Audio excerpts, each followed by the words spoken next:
नमस्कार। एक 54 वर्षीय युवक की कुंडली 27 अगस्त 1966 को शाम को 7 बजे आपका जन्म हुआ है। आपकी कुंडली कुंभ लग्न और मकर राशि की कुंडली है। चंद्रमा 10 नंबर में बैठे हुए हैं। लग्न और राशि दोनों के मालिक शनि देव हैं। जब शनि देव की बात होती है तो हम शनि की महादशा, अंतरदशा और शनि की साढ़े साती, इन चीज़ों पर कुछ फोकस करते हैं। 6 फरवरी 2021 से शनि की महादशा आपको शुरू हुई और साढ़े साती भी चल रही है, जिसका मैं आपसे बाद में अभी बताऊंगा कि आखिर ये कॉम्बिनेशंस देता क्या है। फिलहाल में मैं प्लेनेटरी पोजीशन में चंद्रमा और शनि को छोड़कर अन्य ग्रहों के बारे में बात करूंगा कि आपका कुंभ लगन है, वायु तत्व राशि का लगन कहलाता है। ये शनि की दूसरी राशि है।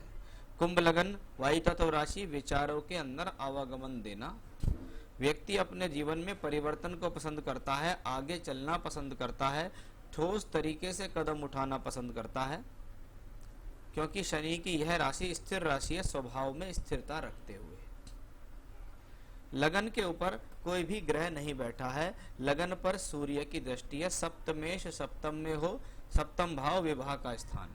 हाँ जी, विवाह होगा, मान सम्मान मिलेगा। सूर्य अपनी स्वराशि में है। पत्नी को कहते हैं आत्मसम्मान बहुत ज्यादा प्रिय है, क्योंकि सूर्य ग्रह स्वभाव से स्वाभिमानी और अहंकारी होता है। ऐसे गुण पत्नी के अंदर देखे जाते हैं।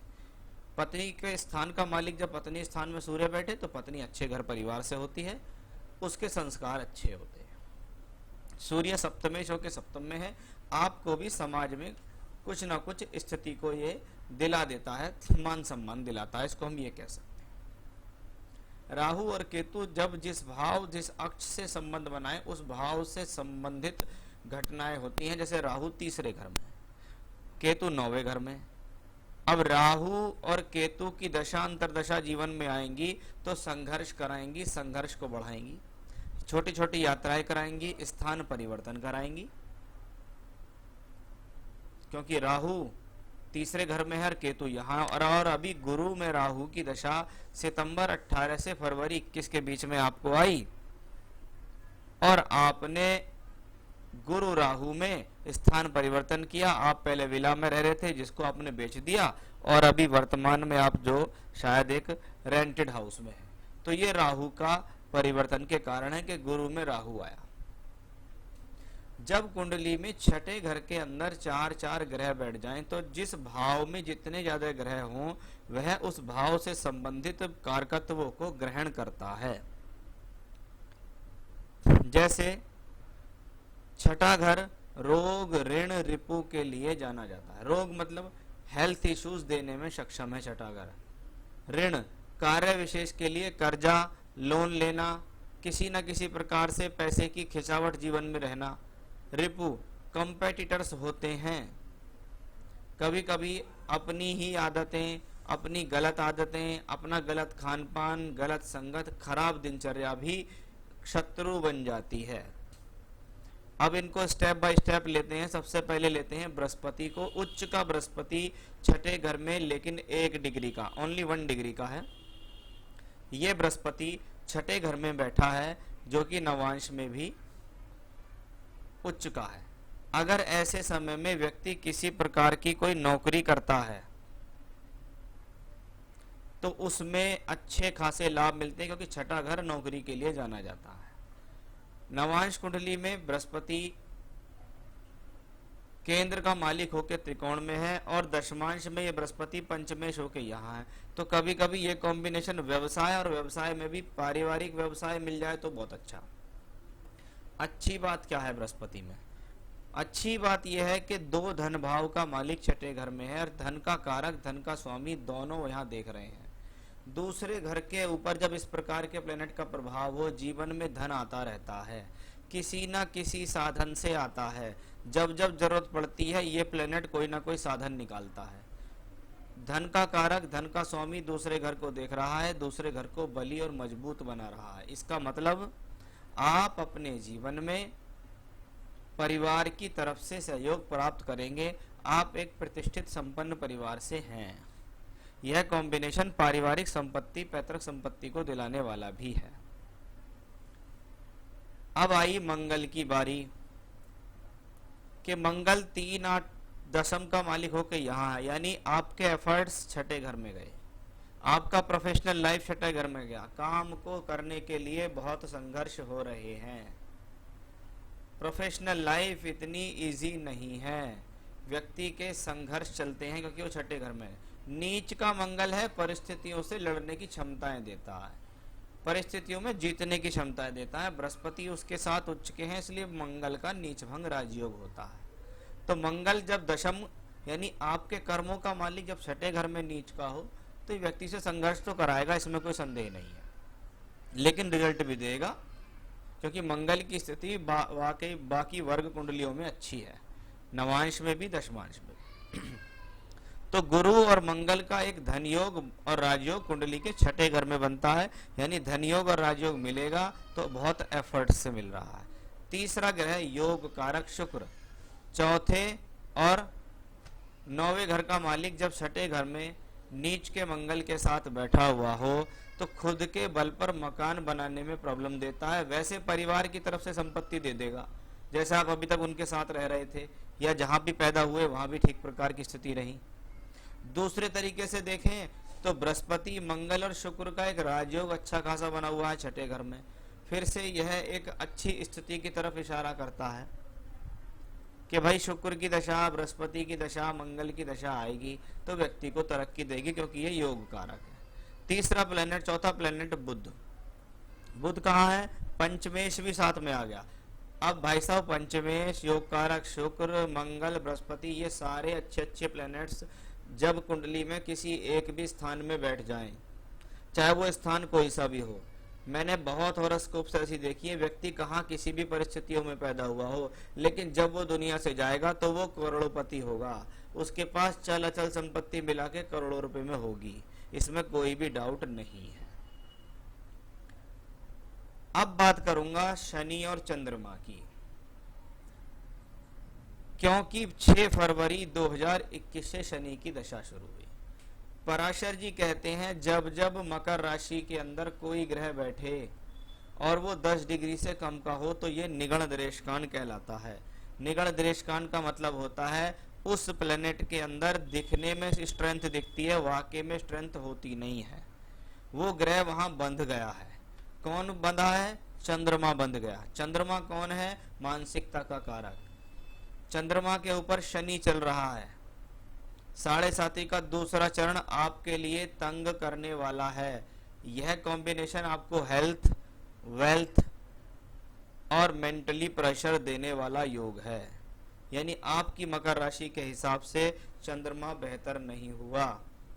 एक तो 2 डिग्री का, दूसरा शनि इसके ऊपर ट्रांजिट कर रहे हैं, यानी जब से शनि मकर राशि में आए तब से व्यक्ति के जीवन में संघर्ष को बढ़ा दिया, health wise, professionally, economically, mentally. अप्रैल 2022 में शनिदेव मकर से निकलकर कुंभ में आएंगे, इन सारी ही चीजों में आराम मिलेगा अप्रैल 22 के बाद। एक बात। दूसरा, शनि की महादशा शुरू हुई। शनि कौन है? द्वादशेश है तो लग्नेश भी है। कहाँ बैठा है? धन भाव में, कुटुंब भाव में, पैतृक संपत्ति के भाव में। बृहस्पति जैसे ग्रह से द्वारा दृष्ट है, यानी शनि की दशा में धन मिलेगा, शनि की दशा में परिवार से सहयोग रहेगा, पैतृक संपत्ति अगर अब तक बटी नहीं है तो बट जाएगी, आपका हिस्सा आपको मिल जाएगा। तो शनि ने दूसरे घर में बैठ के 10वें घर को भी यहाँ से दृष्टि दी, 11वें घर को, यानी शनि की दशा सोर्स ऑफ इनकम देने आ रही है। एक बात, लेकिन वो सोर्स ऑफ इनकम के अच्छे स्थितियां कब से शुरू होंगी? अप्रैल 22 के बाद, जब शनि कुंभ राशि में प्रवेश करेंगे, पहली बात। दूसरा, शनि नवांश कुंडली में छठे घर में बैठ के द्वादश को दृष्टि देते हैं। यहाँ भी द्वादशेश है शनि, यहाँ भी हैं, और दशमांश कुंडली में देखें तो यहाँ शनि बुध के साथ धनयोग बना रहे हैं। ऐसा दिखाई देता है कि शनि की दशा में हो सकता है आपका कोई स्थान परिवर्तन हो, कभी कभी ऐसे लोग स्थान परिवर्तन करके दूर स्थान से जुड़कर या विदेश से जुड़कर काम करते हैं तो उनको लाभ मिलता है। मोटे तौर पे देखें, शनि की दशा एक धनदायक दशा है। शनि की दशा आपसे संघर्ष कराएगी, आपको फायदा देगी।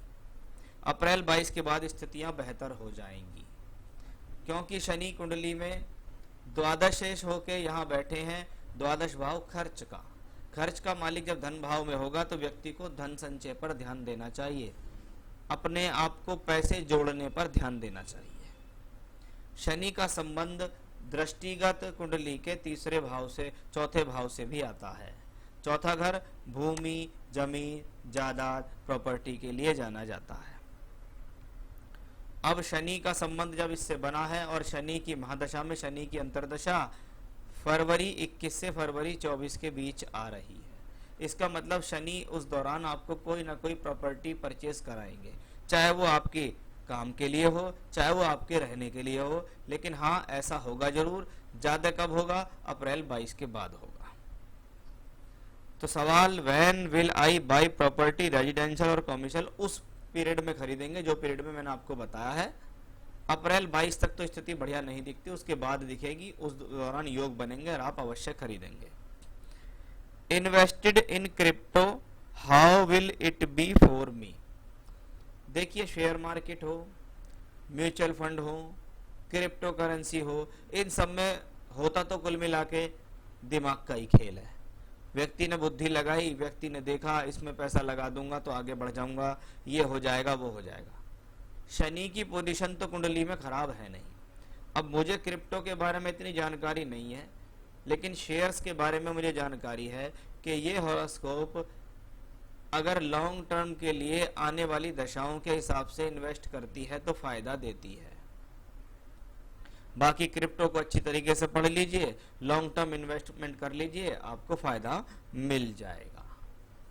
तो ये हॉरोस्कोप उस हिसाब से ठीक है, आप इसको कर सकते हैं। आप शेयर भी कर सकते हैं, शेयर मार्केट में भी जा सकते हैं, क्योंकि शेयर मार्केट के लिए जो कॉम्बिनेशंस हैं, बुद्धि स्थान, धन स्थान, लाभ स्थान, इन सब के कॉम्बिनेशन आपके यहाँ बने हुए हैं। छठे घर में बने हैं, इसलिए भाई साहब कर्ज लेके तो पैसा लगाना मत, ये आप ध्यान रखना। Invested in construction business with partners, आपने अपने पार्टनर्स के साथ कंस्ट्रक्शन बिजनेस में इन्वेस्टमेंट कर दिया, कोई बात नहीं है, कर सकते हैं, कोई नुकसान का सौदा नहीं है। लेकिन एक चीज का आप थोड़ा सा ध्यान रखें, शनि की दशा है, शनि दशमांश कुंडली में पंचम भाव में बैठा, राहु भी वही है, बुध भी है। जब 5th हाउस में प्लेनेट बैठे तो यह धन तो देता है, लेकिन अनएक्सपेक्टेड डाउनफॉल भी देता है। भविष्य में एक चीज का ध्यान रखें, कम से कम फरवरी 24 के बाद आप ये कोशिश करें कि आप अपने पार्टनर से हटके चलने का प्रयास करें कि भाई पार्टनरशिप होगी, अब मैं अपना अलग काम करूंगा। अभी कर दिया तो कोई बात नहीं है, आगे उस चीज से हटके खुद काम करें, नहीं तो ये कॉम्बिनेशन अनएक्सपेक्टेड डाउनफॉल देता, आपको पता भी नहीं लगेगा और आपके साथ बहुत तगड़ा नुकसान हो जाएगा। तो सतर्क रहें। माई सन विल बी गो अब्रॉड, देखिए सन की कुंडली सा तो सन से पता लगेगा, आपसे पता कुछ नहीं लगेगा। तो आप अभी रेंटल में हैं, प्रॉपर्टी का योग आपको आगे अच्छा बन रहा है, शनि की दशा आपके लिए फेवरेबल है, कुंडली में धन योग राजयोग है, इसमें कोई संदेह नहीं है। दशा सबसे ज्यादा जरूरी होती है। पिछली दशा भी आपकी कोई खराब दशा नहीं थी बृहस्पति की, उसमें भी आपने जरूर धन कमाया होगा। आगे भी जो दशा आपको शनि की आ रही है वो भी दशा अच्छी है, लेकिन वो अप्रैल 22 के बाद ज्यादा स्ट्रांगली देगी। अभी जब तक 7.5 का फेस चले, शनि की दशा चले, आप भगवान शिव और हनुमान जी की पूजा करो। आप बजरंग बाण, हनुमान चालीसा, हनुमान अष्टक, इनमें से कुछ भी करो। आप रुद्राष्टकम, लिंगाष्टकम, भगवान शिव को अभिषेक करना, इसमें से कुछ भी करो। ये आपके लिए पूजा है। और अपना चाहे तो रुद्राक्ष की माला से पंचाक्षरी बीज मंत्र ओम नमः शिवाय का भी आप जाप कर सकते हैं। तो ये तो ही आपके लिए एक पूजा पाठ जो आपको अभी करनी है। रत्न के बारे में बात करें, आपके सारे प्लैनेट 6th हाउस 12th से कनेक्शन बनाते हैं, तो रतन कहने को अगर कोई कहेगा जी आप हीरा पहन लो, लगेगा आपको कुछ फायदा देगा, लेकिन वो फिर नुकसान में तब्दील हो जाएगा। कोई कहेगा पन्ना पहन लो, उससे फायदा हो जाएगा। कोई कहेगा मूंगा पहन लो, कोई कहेगा पुखराज पहन लो, लेकिन मैं किसी रतन पहनने की सलाह आपको नहीं दूंगा। मैं आपसे कहूंगा कि आप रतन मुक्त रहें, आपको किसी रतन की जरूरत नहीं है, क्योंकि प्लेनेट की जो कॉम्बिनेशंस हैं वो ऐसे हैं कि जितना वो ग्रह आपको फायदा देगा फिर उतना ही वो नुकसान देगा, क्योंकि ग्रह सबसे ज्यादा परिणाम वहां के देता है जहां पर वह बैठा होता है। अगर छठे घर में प्लेनेट 4 बैठे हैं और उसका किसी ने नग पहना है तो वो छठे घर से संबंधित स्थितियां तो आएगी, रोग आ सकते हैं, अचानक बीमारी बढ़ सकती है, झगड़े झंझट बढ़ सकते हैं, वो चीजें यहाँ से निकल के आएंगी। इसलिए पूजा कीजिए, वही ठीक है। आने वाला समय आपका बेहतर है, आप भविष्य में अच्छी तरक्की की तरफ चलेंगे। नमस्कार।